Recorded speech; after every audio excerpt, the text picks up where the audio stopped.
Assalamualaikum, apa khabar semua? Cikgu Mi harapkan semuanya berada dalam keadaan sihat sejahtera. Bertemu kita pada kali ini dalam program E-Belajar bagi mata pelajaran matematik tahun 5. Terlebih dahulu, ingin Cikgu Mi memperkenalkan diri Cikgu Mi dahulu. Nama penuh Cikgu Mi ialah Helmizal bin Abu Bakar.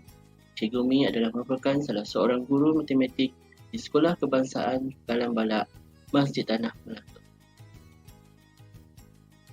Baiklah, pada kali ini, bidang pembelajaran yang Cikgu Mi akan bincangkan bersama adalah berkaitan dengan sukatan dan geometri bagi tajuk masa dan waktu.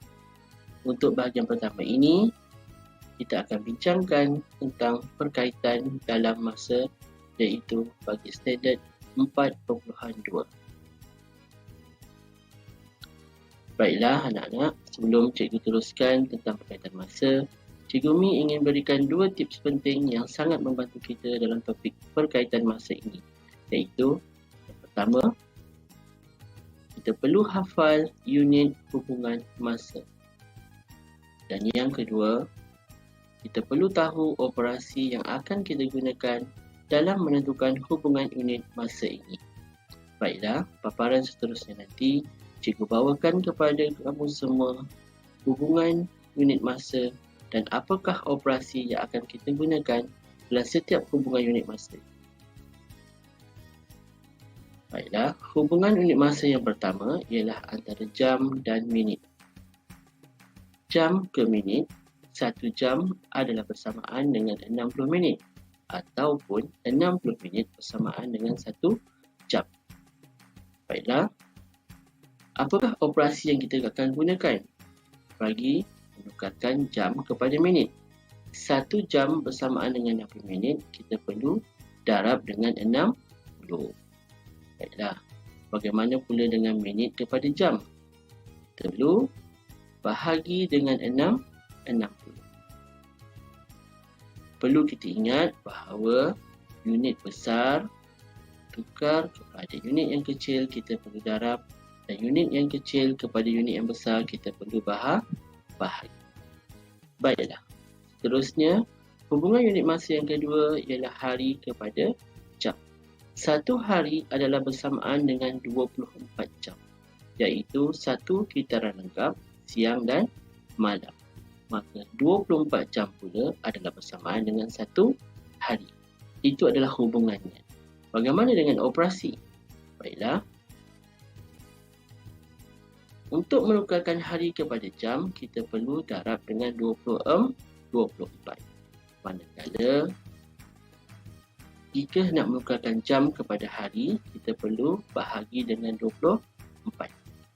Ingat, unit yang besar kepada unit yang lebih kecil perlu kita darab, dan unit yang kecil kepada unit yang besar kita perlu bahagi. Baiklah, hubungan unit masa yang ketiga ialah tahun kepada bulan. 1 tahun adalah bersamaan dengan 12 bulan, iaitu 1 kitaran lengkap Januari hinggalah bulan Disember. Maka 12 bulan pula adalah bersamaan dengan 1 tahun. Untuk menukarkan unit tahun kepada unit bulan, kita perlu darab. Manakala bulan kepada tahun, kita perlu bahagi dengan 12. Hubungan unit masa yang keempat pula adalah dekad kepada tahun. 1 dekad adalah bersamaan dengan 10 tahun, iaitu 1 kitaran lengkap 10 tahun. Maka 10 tahun adalah bersamaan dengan 1 dekad. Bagaimana kita hendak menukarkan dekad kepada tahun? Dan sebaliknya, dekad kepada tahun kita perlu darab dengan 10.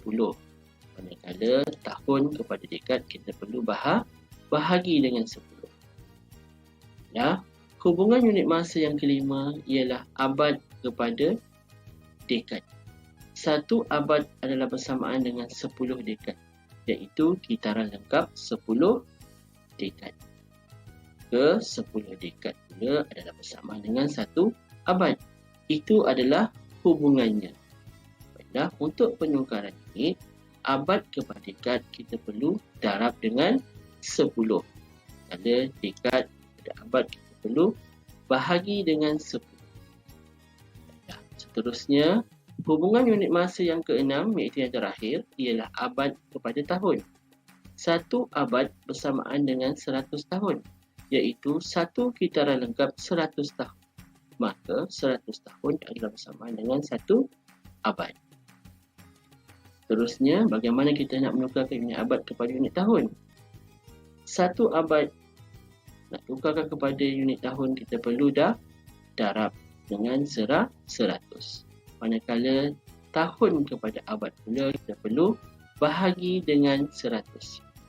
Perlu anak-anak semua ingat bahawa jika unit yang lebih besar hendak ditukarkan kepada unit yang lebih kecil, kita perlu darab, dan unit yang kecil kepada unit yang besar kita perlu bahagi. Baiklah, itu sahaja untuk kali ini. Anak-anak perlu ingat tips yang cikgu berikan tadi. Dalam masa dan waktu untuk menukar unit, kita perlu hafal unit hubungan masa. Dan yang keduanya, kita perlu tahu operasi yang akan kita gunakan. Dan sekali lagi, cikgu ingatkan bahawa jika unit yang lebih besar hendak ditukarkan kepada unit lebih kecil, kita perlu darab. Manakala unit yang kecil kepada unit yang besar, kita perlu bahagi. Baiklah, Alhamdulillah, kita dah sampai ke penghujung rancangan bahagian serta kita pada kali ini. Ingat ya, 2 tips yang cikgu kemukakan di awal tadi dan di akhir tadi. Kita perlu hafal unit hubungan masa dan mesti tahu operasi. Sehingga berjumpa lagi di lain kali. Sekian, terima kasih. #matematik di hati.